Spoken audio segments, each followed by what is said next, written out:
வணக்கம் நண்பர்களே.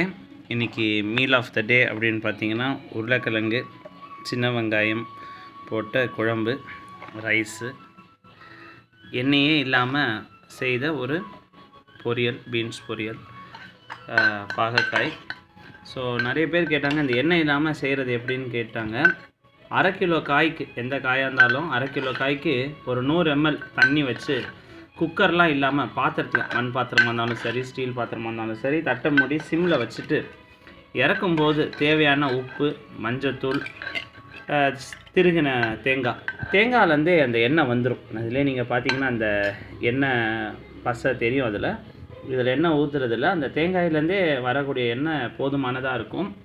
தயவுசெய்து புரிஞ்சுக்கோங்க, நம்ம எதை சாப்பிட்றோமோ அதுதான் நம்மளை தீர்மானிக்க போகுது. துவர பசித்து நல்லா பசித்து சாப்பிடணும். மாறுபாடு இல்லாத உண்டி, அதாவது ஒரு கிச்சன்லேருந்தே நம்ம தொடர்ந்து சாப்பிடணும். அதில் என்ன கண்டென்ட் இருக்குது அப்படிங்கிறது நமக்கு நல்லா புரியணும். அளவை லிமிட்டாக சாப்பிடணும். அது நல்லா நிதானமாக மென்று சாப்பிடணும். அதெல்லாம் தாண்டி இந்த மாதிரி கீழே உட்கார்ந்து சாப்பிடணும். பிளேட்டெல்லாம் கையில் எடுத்துக்கக்கூடாது.